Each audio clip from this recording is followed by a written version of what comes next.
आज की क्लास में हम हायर एजुकेशन के most important topic ancient Indian education के सोर्सेज एंड टेक्स्ट के बारे में पढ़ेंगे। सोर्सेज मेजरली दो ही टाइप के सोर्स होते थे, एक पराविद्या एंड एक अपराविद्या। अब पराविद्या क्या होती है, अपराविद्या क्या होती है? पराविद्या बेसिकली उस टाइप की नॉलेज ऑफ सोर्स है जिसमें हम सिर्फ वेदों से ही नॉलेज गेन कर सकते हैं। यानी आपने जो भी नॉलेज अब तक वेदों से गेन की है वो आपकी पराविद्या है। अपरा विद्या आपकी वो वाली नॉलेज होती है जो आपने अपने रियल एक्सपीरियंस से या फिर आपने जो भी इस रियल वर्ल्ड में सीखा है वो सारी विद्या आपकी अपरा विद्या का पार्ट होती है।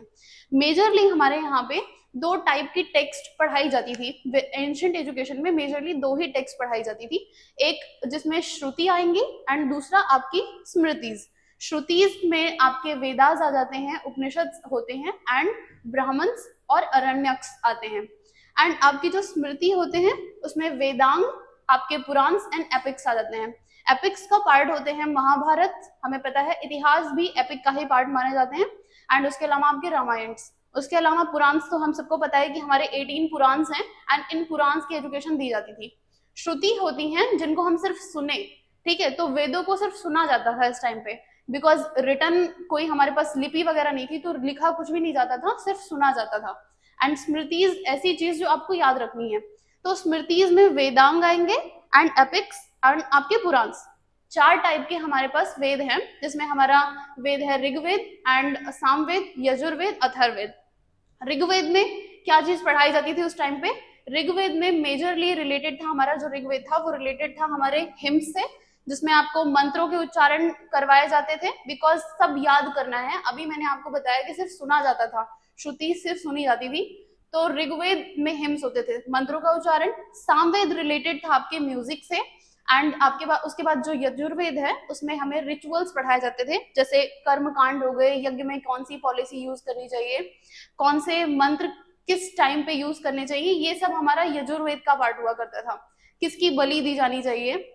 आपका फोर्थ वेद है एंड लास्ट वेद है, जिसको बहुत बाद में ऐड किया गया वेदों में, बिकॉज इसमें ब्लैक मैजिक है एंड हम सबको पता है कि ब्लैक मैजिक तंत्र वगैरह से रिलेटेड है, तो वेद कैसे हो सकता है। इसी वजह से बाद में बहुत लास्ट टाइम पे इसको वेद के रूप में हमने एक्सेप्ट किया। एंड इसमें मेडिसिन की नॉलेज, आपका सिर्फ अथर्ववेद ऐसा वेद है जिसमें मेडिसिन के बारे में भी हमें पढ़ाया जाता था। अब हमने वेदास तो देख लिए। उपनिषद वो होते थे जो गुरु के पास बैठ के, जिसमें हमें एजुकेशन मिले, जब शिक्षक साथ में बैठा है एंड बच्चा उनसे सीखे, वो उपनिषद होता है। अरण्यक एंड ब्राह्मण्स जो जंगल में लिखे गए हों, ठीक है। अब हमारे पास जो स्मृतियां हैं, बेसिकली स्मृति तब आई जब हमने श्रुति सिर्फ सुना एंड समझा। फिर हमारी जब स्मृति आई, स्मृतिज जो है वो समझेंगे। अब हम अपने वेदों को सिर्फ सुनेंगे नहीं, उनको समझने पे फोकस करेंगे, जिसके लिए हमने वेदांग पढ़ाया जाना स्टार्ट हुआ एंशिएंट टाइम पीरियड में। 6 टाइप के वेदांग थे, जिसमें आपका शिक्षा आएगा, व्याकरण आएगा, आपका निरुक्त आएगा, छंद आ जाएगा, कल्प है, एंड उसके अलावा आपका ज्योतिष। अब शिक्षा क्या होती थी? शिक्षा बेसिकली यूज होता था साउंड से रिलेटेड। ये मैच द फॉलोइंग में से क्वेश्चन आते हैं, शिक्षा क्या है, निरुक्त में क्या होता था एंड छंद क्या होता है, इसमें मैच द फॉलोइंग क्वेश्चन होते हैं। तो शिक्षा जो होती है वो रिलेटेड है साउंड से, यानी अब स्टूडेंट सिर्फ टीचर के साउंड पे फोकस करेगा कि टीचर कैसे बोल रहा है वर्ड्स को। एंड दूसरा आपका व्याकरण, ऑब्वियसली ग्रामर से रिलेटेड है, बिकॉज अब समझना है चीजों को तो हमें व्याकरण पता होनी चाहिए।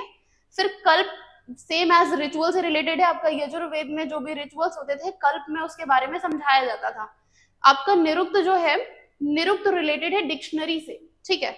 ये डिक्शनरी है एंड वर्ड की सबसे पुरानी डिक्शनरीज हैं निरुक्त।